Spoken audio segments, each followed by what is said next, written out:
Нурпресс маалымат борборунун жаңылыктар кызматы, аны мен Наргиза Исаева алып барам. Саламатсыздарбы?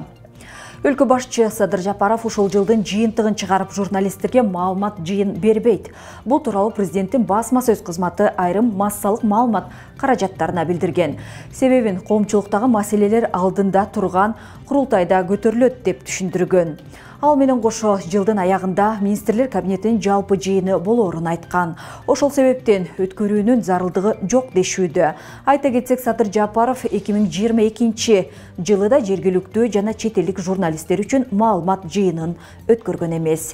Адатта Кыргызстанда президенттер жылдын аягында журналисттерге басма сөз жыйынын уюштуруп, суроолорго жооп берет. Белгилей кетсек, Бишкекте президент Садыр Жапаровдун катышуусунда экинчи элдик курултай өтүп жатат. Ага өлкөнүн бардык облустарынан жана аймактарынан 700 делегат, ошондой эле жогорку кеңештин депутаттары, министрлер кабинетинин мүчөлөрү жана өлкөнүн мамлекеттик органдарынын жетекчилери катышууда.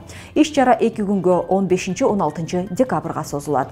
Курултайдын жыйынтыгы боюнча экинчи элдик курултайдын резолюциясы кабыл алынат. Курултайдын максаты мамлекет башчысынын эл менен түз байланышуусу. Анда белгиленген аймактардан шайланып келген делегаттар менен пикир алмашат. Милиция издеп жаткан «Зимани будет» сөзүнүн автору Арстан Алай улуттук коопсуздук кызматы тарабынан кармалды. Ага Кыргыз Республикасынын жазык кодексинин 330 беренесинин 1-бөлүмү менен айып тагылып, улуттук коопсуздук комитетинин убактылуу кармоочу жайына киргизилди. Ошол эле учурда ОКМК билдиргендей, Арстан Алай аты менен белгилүү болгон Арстанбек Абдылдаевдин туруктуу жашаган жеринде тинтүү жүргүзүлүп, тергөө амалдары уланууда. Кыргыздын Робин Гуду катары айтылып жүргөн маркум Рыспек Акматбаевдин тууганы Кубанычбек Куноевду атып кеткен деген шек менен 2 киши кармалды. Адам өлтүрүүгө шектелип 15 жыл бою изин жашырып жүргөндөр. Уюшкан кылмыштуу топтун активдүү мүчөлөрү 40 жаштагы К.А. жана 54 жаштагы К.Н. камакка алынды. Айрым жалпы камалымдуу каражаттары кармалгандардын бири маркум Камчы Көлбаевдин уюшкан кылмыштуу тобунун мүчөсү Адилет Касенов экенин жазып чыкты. Ошол эле кезде Ички иштер министрлиги Рыспек Акматбаевдин тууганы Кубанычбек Куноевдин уулдары Крим дүйнөнүн адамдары экенин айтты. Алар Нурлан жана Мирлан Куноевдер болгон. Алар дагы 2006-2007 жылдары киши колдуу болуп өлгөн. Мирлан Куноевду өлтүргөн адам көп узабай кармалган. Панфилов районунун жашоочусу Азимкан Солтонгелдиева мүмкүнчүлүгү чектелген кызы менен союз тараганда талкаланып тоноолгон ээсиз үйдө баш калкалап калып калган. Бирок ушул күнгө чейин барар жери жок болгондуктан эч шарты жок болсо дагы ошол үйдө калууга аргасыз. Айыл өкмөткө бир канча ирет кайрылып, турак жайды менчиктештирүүгө аракет кылган. Бирок аракети майнапсыз болууда. Кененирээк кийинки материалда. Панфилов районунун жашоочусу жашы 70-тен ашкан мекендешибиз Солтонгелдиева Азимкан апа жайдын аптап ысыгына күйүп, кышында болсо мына мектеп кыштын ызгаарына тоңуп, майда байчек таттууларды сатып көчө боюнда отурат. Тапкан тыйыны кара курсактан ашпасын айтып, жок дегенде мамлекет тарабынан баш калкалап отурган үйүнүн башы ачылсабы деп өлкөбүз эгемендүүлүк алгандан бери эңсеп жүрөт.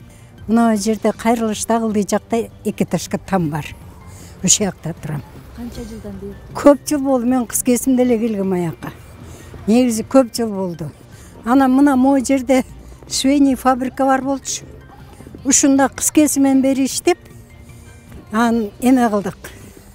Токтоп калды, союз кулады. Эгемендүүлүк келди. Ошо менен жумуш жок, жүрдүк. Эми ач болдук, ток болдук дегендей балдар болгондон кийин 2 пенсионер калдык да. Ошо жерде жашаган элдердин баары кетип башташты. Кеткенде жөн кете талкалап кетишет да. Насулон беришти үйлөрүн. Ошонтип отурган таптакыр талкаланды. Ошону мындай 2 тамда мындайынан. Ошо биягында да калган жок, биз жакта да калган жок. 2 пенсионер гана жашадык.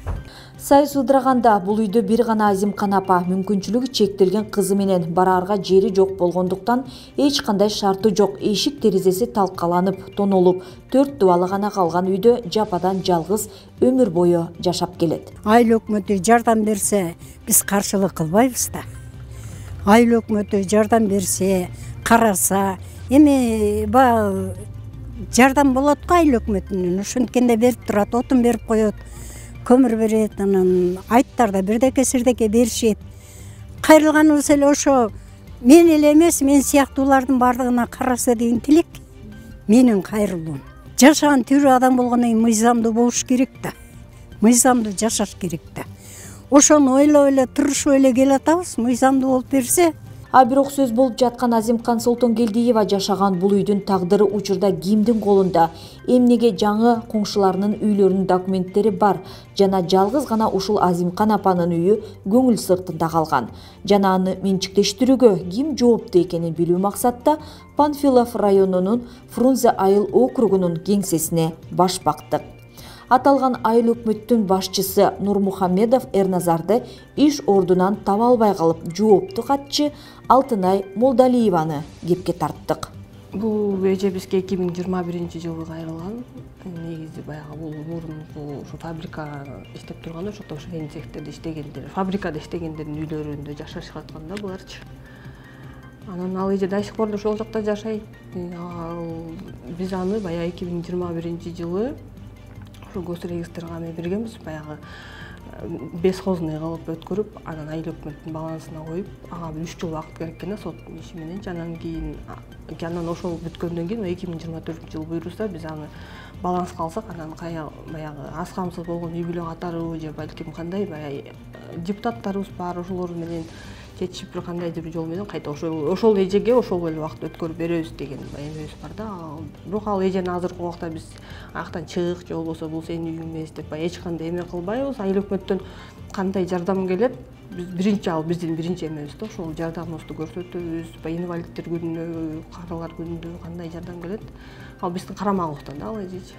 Каарманыбыз өзү айткандай, өкмөткө көз каранды болбой, кара курсагын эч кимге доома тартпай жашагысы келет. Ошол эле учурда Нурпресс маалымат борборунун аракети менен Нурсат юридикалык компаниясынын юристтери Азимкан апанын үйүн акысыз мыйзамдаштырып берүү иштерин башташты. Ал эми айыл өкмөттөн убада кылгандай, жаңырган жылы аталган аймактын туруктуу жашоочусу, мүмкүнчүлүгү чектелген кыздын энеси, жалгыз бой эненин көз жашы, район жетекчилиги, ошондой эле аталган айыл өкмөттүн башчысы Эрназар Нурмухамедов бул ишке колдорунан келген көмөгүн берип, көйгөйдү көз жаздымда калтырбайт го деген ишеништебиз. Наргиза Исаева, Арген Салбаров, Атайын Нурпресс жаңылыктары үчүн. Бишкек Алматы жолу жабылып, казак элине кыргыз куткаруучулары жардамга барды. Ага себеп Казакстанда аба ырайынан улам жол тыгында калгандарга жардам берүү үчүн Кыргызстан куткаруучулары жерине барып, куткаруу иштерин башташты. Бул тууралуу Өзгөчө кырдаалдар министрлигинин маалымат кызматы билдирди.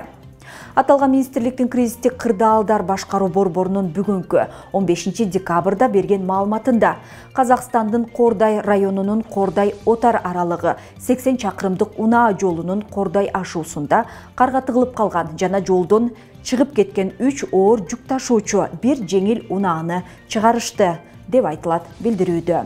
Тагыраагы учурда кыргыз куткаруучулары кечиктирилгис куткаруу иш-чараларын аткарып, боордош казак элине жардам берип жатышат. Мындан сырткары Аламүдүн районундагы Ак жол өткөрмө постунда жайгашкан Бишкек Алмата кафесинде 150 адамга ылайык жылынуучу жай уюштурулган.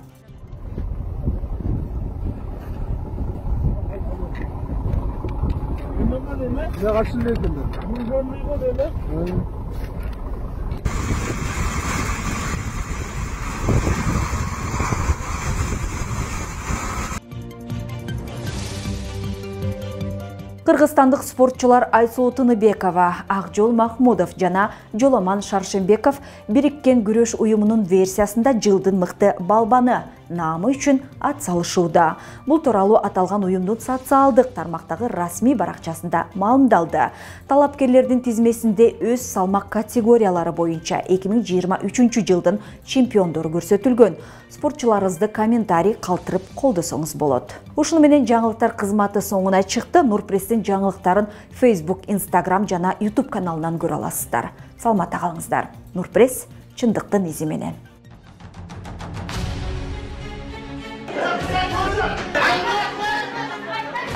Өлкөбүздө адам укугу жаатындагы көйгөйлөр кайсыл бийлик келбесин күн тартибинде турат. Укук коргоочулар канчалык коңгуроо какпасын, укук коргоо жаатындагы иштер алдыга деле жылып кеткен жок. Темир тору артында акыйкаттык издеп үмүт менен жаткандар канча. Дал ошол себептен Нурпресс маалымат борбору тажрыйбалуу юристтер менен биргеликте укуктук талаада иш алып барат. Ошол эле тергөөнүн бурмаланышы, сотто болгон ишенбөөчүлүк жана мыйзамдагы карама-каршылыктарды коомчулукка алып чыгабыз. Эгерде сиз сот, милиция, прокуратура тарабынан укугуңуз тебеленип жатса, анда бизге кайрылыңыз. Талдоочу журналист жана тажрыйбалуу жактоочу юристтер менен биргеликте сиздин укукту бирге коргойбуз. Кыргызстандын 7 дубанын кыдырып, окуянын чоо жайын жеринен чагылдырып, иликтөөгө алабыз. Нурпресс чындыктын изи менен.